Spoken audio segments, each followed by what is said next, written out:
Good afternoon, everybody, and welcome to the Move to Prosper briefing. Access. Let's see, there's some issues here. I think we got that squared away. So good afternoon and welcome to the Move to Prosper briefing. We are so excited to have you with us today as we talk about the next phase for Move to Prosper and Empower 100. I am Amy Klaben. I am the president of Move to Prosper, and I have with me here today Jamie Sager, our senior program director. We are so excited to have her. Rachel Pack is also with us, and she's our coordinator and is handling all of the technical parts of the program. So what we will do today is go through a PowerPoint presentation, describe Move to Prosper, describe the criteria for becoming a participant in the program so that you can share the information with people you serve. And then after we do the presentation, we will take questions. If you have questions, please put them in the chat. So we'll go ahead and get started. So Move to Prosper stands for providing relocation and resource opportunities to stabilize, promote, and empower renters. Next slide, please. So why are we doing Move to Prosper? You may know that Central Ohio is the second most income segregated region in the country. And income segregation also results in racial segregation and impacts a person's ability to be all they can be. How did we get this way? Zoning rules, regulations, government intentionally trying to get around the Brown versus Board of Education decision. And we now have significant inequality in our community. Rents are going up, and we needed to find a new way to provide affordable housing to people in our community. And so that is what drove us to create Move to Prosper. Next slide, please. So neighborhood matters. If you've seen this slide before, you'll recognize that it's an opportunity mapping done by the Kirwan Institute and being used by the Ohio Housing Finance Agency and other government agencies to determine programming and use of funding. So what this mapping shows is that the darker the area means better access to educational opportunities, job opportunities, health, and one's longevity. The length of one's lifespan can differ by 20 years or more based on whether you're in a very low area, that's the lighter color on the map, or the very high, which is a darker color. So Move to Prosper was created to address these issues and enable single moms who are in low wage jobs to have access to be able to live in areas that are safer. So it addresses their chronic stress, environmental risks of unsafe housing, and the barriers to opportunity, access to jobs that lead to career paths and higher resource schools for the children. Next slide. So Move to Prosper is a two-generation family-focused model.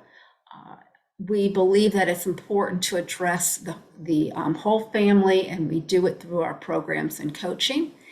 And we don't do this on our own. We have a lot of nonprofit partners in the community that have made the pilot successful, which you'll hear about in just a little bit.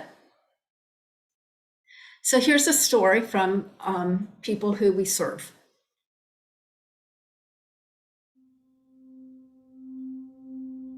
Right before I got accepted to Move to Prosper, I remember it being summer. My kids were away. I look out my front window and I see police cars. I see caution tape. I see markers on the ground. I see an abandoned car. It's stuff that you only see on TV.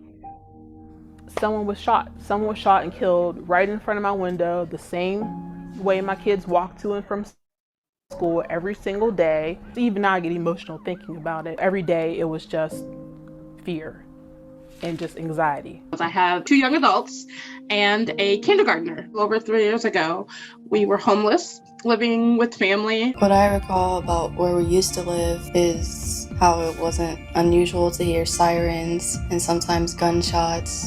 We didn't go outside at all, didn't play with neighbor kids. School is always full of fighting and problems. I'm excited about the end of Move to Prosper. Financially, I'm fine. I've been able to almost double my earnings since coming into this program. I'm financially stable. I have a savings. I've rebuilt my credit. I was able to improve my credit by over 100 points just on my own. I've started a budget now, and I never really understood the importance of it. I mean, I heard about budgeting, but until I actually sat down and wrote it out on a piece of paper, I was really not aware of how much things were costing and how much money I did or did not have. I do have 2 boys. Their ages are 13 and 9. They both have seen a dramatic change in their academics. I will say that my oldest son benefited the most from our move. They've grown in reading, they've grown in writing. Prior to moving to our new neighborhood, he was really pushed around and labeled as a bad kid. In our new neighborhood, they figured out the problem and they protected him and showed him how to deal with any and all problems that he may encounter, and they did it with love. Some changes I've noticed in my big sister. You've gotten into a lot more stuff now. You have choir, you have the flaggy thingy. There's like 5 more that I cannot name for the life of me. Honestly, you're more outgoing. I just want to continue to see my kids happy, you too with your learning, with your sports activities, with your dancing, your brother as well, with his education, with his basketball. I just want to continue to make sure we okay. I think our little brother, he has more opportunities than I had growing up because you can get those opportunities earlier growing up in this environment instead of the environment we grew up in.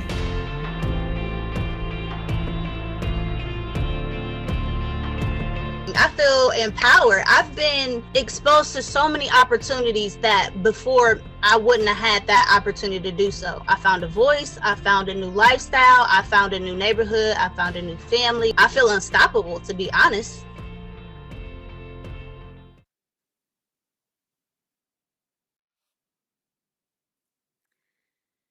So you've heard from the women who are participants in the pilot for Move to Prosper. We started in 2018 with a pilot of 10 families, and we'll be celebrating the completion of their program actually next month. They'll be ending their time with us in July.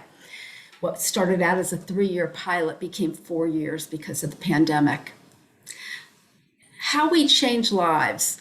The women in the program receive rental support of $400 per month for 3 years, and they participate in monthly life coaching and programs. The programs, next slide please, and the coaching are all around 4 pillars. There's housing mobility and stability, financial capability, health and wellness, education and career. All of the programs revolve around enabling people to navigate systems along these 4 pillars so women will be able to obtain resources that they need when they leave the program if they continue to need any type of support. And the life coaching is to really, it's an empowerment model. Next slide, please. So it starts with people moving to an area that is higher resourced. This map, which is the opportunity map you saw a little bit ago, shows that people tended to move not too far from where they had been living previously. So at the top of the screen, you'll see numbers 6 and 10 in blue. That's the previous neighborhood. And they moved further north in to the area in pinkish purple. Next paragraph. What we found from studying the impact of our new model on the parents and the children is how change takes place. And this is put together by the project evaluator, Jason Reese from The Ohio State University. And he has interviewed and surveyed the participants and property personnel and coaching team over the past 3+ years. What they found is that change starts with stress reduction, and that by moving to a safe neighborhood, a mom will be able to better work with her family. It improves physical and mental health for both the mothers and the children. Because of that stress reduction and living in a healthy home, the moms begin to engage in the coaching, they plan for the future, which leads to the financial literacy, budgeting, savings, and engaging in wellness programs that we provide. The next step, phase 3, is economic outcomes. For the parent, children are thriving in school, and the parents are watching the kids become more engaged in both the school and after school activities. And this is resulting in economic resilience for the families. The next slide, please. So we're very excited to share that this past November, we surveyed the moms. On average, they had an increase in income from their jobs of $17,000 from the time they started the program in August of 2018. So at that time, the average income was $29,000. This past November, the average income was $46,000. Individual results ranged from 30% to 115% income increase. We asked the moms at that time what their future plans are. 80% plan to stay either in the apartment they were living in or in the community so that their children could stay in the same school district. So we're excited about that. These returns, financial returns, also we saw improved physical health, mental health, moms engaged in schools, moms in their children's schools, but moms also getting better careers, themselves getting certifications or continuing their college education. We saw net new savings for emergencies and greater diversity in more affluent neighborhoods and schools, and that's better for everybody. One of the things we looked at in designing Move to Prosper was some national research by Raj Chetty, and he found that when families had an opportunity to move from a lower resourced to a higher resourced neighborhood, and they were looking at families who had housing choice vouchers, that the children had an increased lifetime earnings of $300,000. So for the Move to Prosper children, that's a $5.4 million increase just for the kids in our program, and that's 10 families. That research did not show an increase in income for the moms, and that's why we designed the life coaching model that we have. So there were also an impact on the health of the children. There were 20 fewer emergency room visits per year. This is surveyed from the 10 moms. I think this number comes from 4 or 5 families, and it results in a $30,000 a year annual health care savings. We also surveyed the landlords, and they showed us that the annual savings to them per unit, per household, is $1,000 to $2,000 in reduced turnover costs. So they're excited about continuing to participate with us. So our next step is what we call Empower 100. That's the next 100 families who we will serve. We'll continue to evaluate the outcomes of our model on the families. And I'm thrilled to be able to introduce you to Jamie Sager, our Senior Program Director, who will tell you about the program. Jamie? Great. Thanks, Amy. Yeah, thank you all for coming this afternoon. I think Amy mentioned I am new to Move to Prosper, and I wanted to mention that one of my favorite things that I have learned about the program is how it works with both mom and the kids. With the video, I love hearing the teenagers be able to kind of vocalize the impact that the program has had on them. So we are excited to kind of kick off this next step, getting our next 16 moms and their families involved in Move to Prosper. So we're going to get to the nitty-gritty details of who we are looking to enroll. So first, we're looking for single parent families, so working moms, and their income needs to be between 30 and 50% of area median income, which, depending on household size, is $23,000 to $46,800.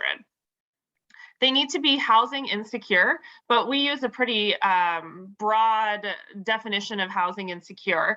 So it could be living in substandard housing, living in an unsafe neighborhood, recent homelessness, or being underhoused or couch surfing, even something like a low credit score or paying over 30% of their income in housing costs. Sort of all of those things encompass housing insecurity. They also need to have access to a vehicle or the ability to navigate without one. So as Amy talked about, this program really focuses on helping the moms to reach their goals and make some life changes to make them more sustainable. And obviously being able to get around to their commitments is important. So if they don't have access to a vehicle, that's okay, as long as they're able to navigate without one. They need to have children. So the kiddos need to be age 13 and under, and they need to have 1 to 3 children. The kiddos need to be eligible for Medicaid and in an underperforming school. So this, like housing insecurity, the underperforming school is if the mom feels like the school is underperforming for her kids, then that is an underperforming school. They need to be willing to do a few things. So once again, it's not just a rental assistance program. There's this wraparound program of life coaching and monthly programming. So they need to be willing and want to participate in those. And then right now, the monthly programmings will be on Tuesday evenings, and we're going to be doing them virtually. Once in a while, we'll do in-person meetings, but overall, they need to be available for Tuesday evening monthly meetings. They need to be willing to send their children to a new public school, and they need to want to move to a community that is a best fit for them. So we don't choose the community for them. They get to choose that community. We will go into more about the landlords and who they are in a second, but they can choose that. I did see one chat pop in about being in grade school, no preschool. No, they can be any age children. So some of you may remember when we enrolled participants for the pilot. Back then, they did have to have one school-aged child, but one change that we're doing for this upcoming cohort is that there's no age requirement for the children. So they could have one child, and that child could be a baby, and that is fine. Okay, so Amy talked a little bit about kind of our holistic community-based approach. So at the center, we have the families, and then of course we have our life coaching team, but then the apartment communities are very important in this program. So we have apartments available in Bexley, Columbus, Dublin, Gahanna, Hilliard, Lewis Center, Worthington, Westerville, and also now we've added New Albany as well. And then we also want to provide wraparound services to support the moms and kids as they kind of go through this transition and identify goals. So we have partners such as Big Brothers Big Sisters, the New Directions Career Center, and then kind of furthermore, when there are those roadblocks that they will probably some of them inevitably hit, we have partners with like legal aid,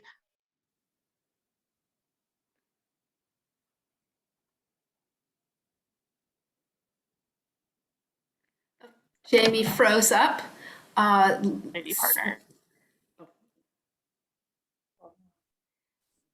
The Overcomer Foundation Scholarship Opportunities for Success are both scholarship opportunities for the families.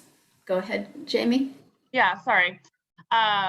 Right, so then I was just going to say evaluation is important for us continuing this program. So we did evaluation with the pilot. We want to continue to evaluate and get the feedback with the moms. So they'll continue to do surveys and be able to tell us about their experience as we move forward with more cohorts.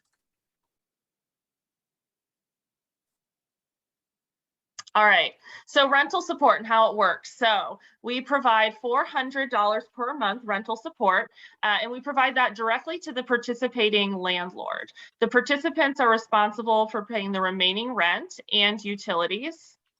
I think the second point sort of speaks to the quality of the landlords we have and their commitment to be involved.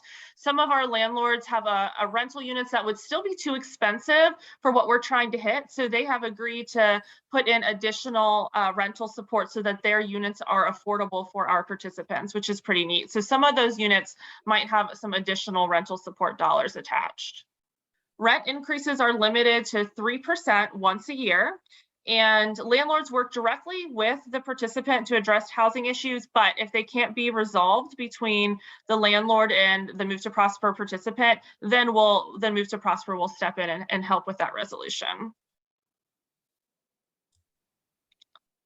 Okay, application steps. So we will be opening the application on Friday, and prospective participants can apply online on our website, and we'll be sending out an email afterwards that has all of the links and information as well. They will submit a disclosure and authorization form. So let me backtrack for the application. They'll need to know some of their basic information, rental history, their financial information, how much money they're spending on rent now, kind of all those types of things. Then they'll also submit a disclosure and authorization form. This allows us to do a background check. If they move past that, we'll do an interview. And this is where you all can really come in handy. So we all want to advocate for our clients, and this is where you have the chance to advocate for them to be a part of this program. So they can bring a letter of recommendation. We really want to find the best applicants for this program, moms and families that will want to be involved in the coaching, want to be involved in the programming, and want to move towards like a more sustainable life after the program ends. So we can rely on you all to sort of let us know about the people that you're pushing forward. So that recommendation letter is a place to do that. Then they'll participate in 2 required workshops, a housing and a financial workshop. They'll pay a $25 application fee. They'll sign some additional participation agreements. And then kind of after all that is done, that's when they'll begin meeting with the coaching team to begin finding their new home. So a little bit more about a family's journey. We just talked about step 1, the application and selection process. Step 2 is that pre-move coaching. If families need additional resources or stabilization before they move, then we would do that before we move. We want to set them up the best we can for success.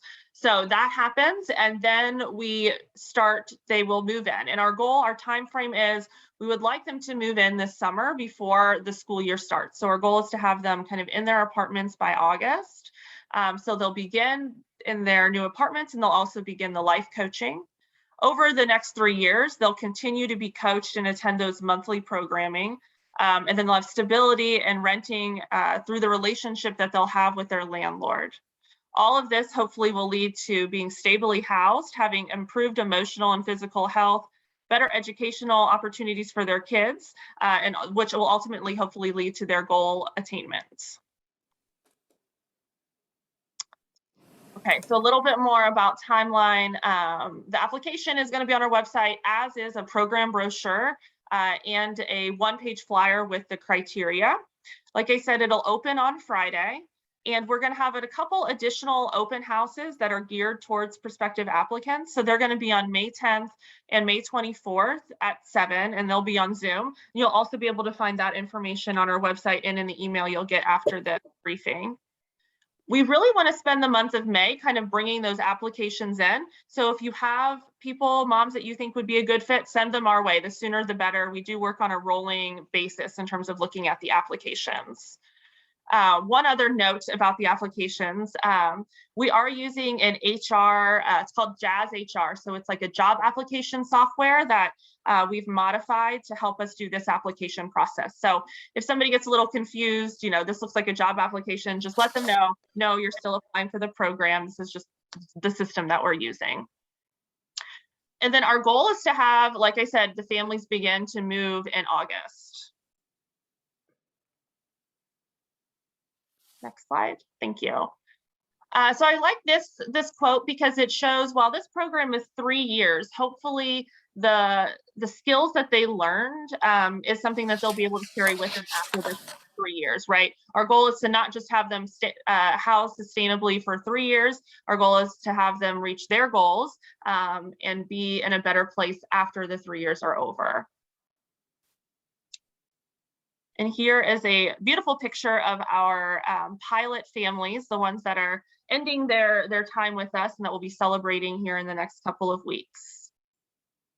I think now, if you have questions, go ahead and put them in the chat and we can answer some of those for you. So thank you very much, Jamie.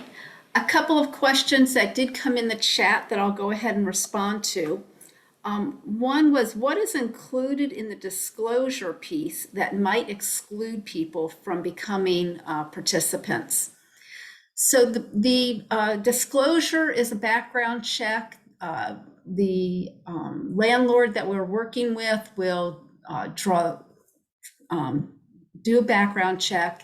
So we'll see credit score, debt and collection, and criminal records.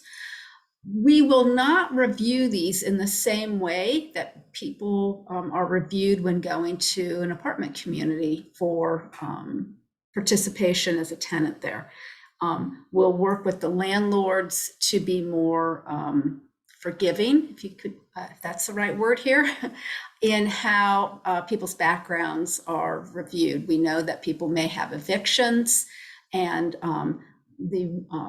one piece of that criteria is that any prior landlord has to be paid in full, but just because there's prior evictions won't exclude people from the program.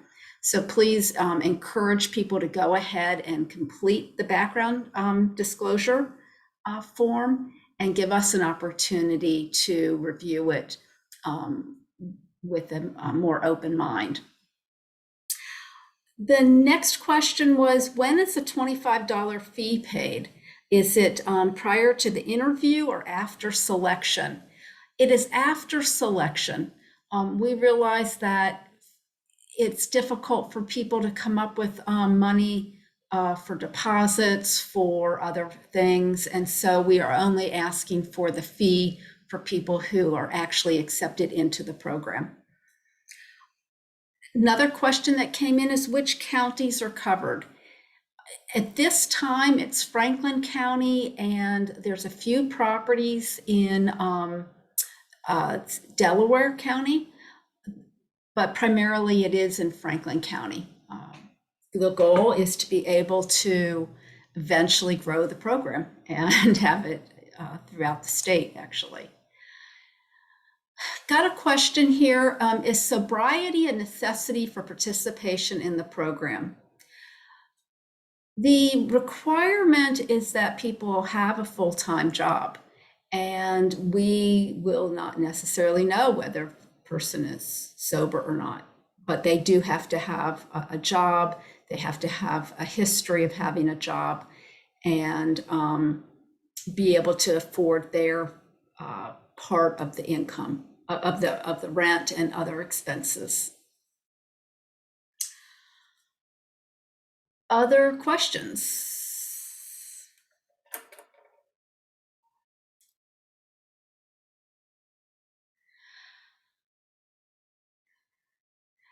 So another question that just came in, is a participant required to pay a security deposit? Yes, they will be required to pay the security deposit. So the way the program works is after they are admitted into the program, which means that they will have completed 2 workshops online, completed a survey, then they will meet with the coaching team, which is Jamie and others, to sign a participation agreement.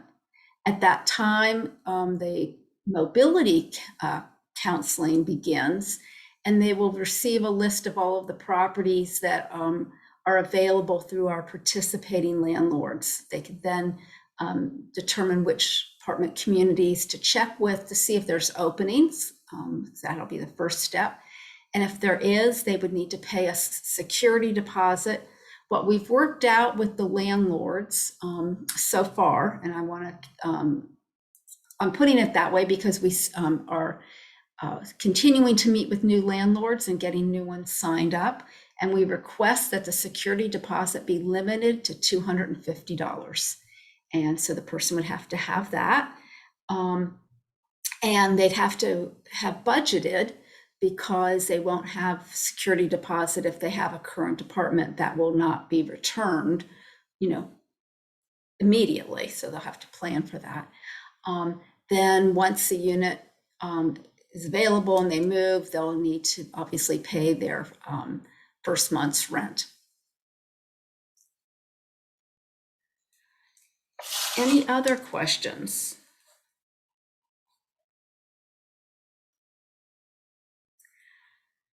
So if not, you can always email us with additional questions. Want to just remind you that the applications will open this coming Friday, and people will then be able to apply online.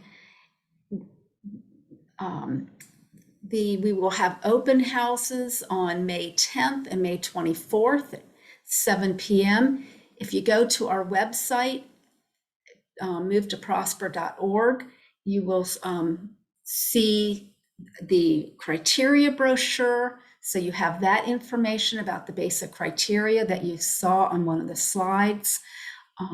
There's a program brochure that goes through all the different parts of the program, what we do and what our responsibilities are, what our participants' responsibilities are. Here are our emails, and online we have Eventbrite invitations so people can sign up for the 2 open houses. So thank you so much for being with us today, and we look forward to you spreading the word. We had 300 applications within 2 months for the 10 slots for the pilot. So spreading the word is really important, because that's how people will hear about us. And we hope to have lots of great applicants for our next stage and our next cohort of families. Thank you so much. Have a nice afternoon.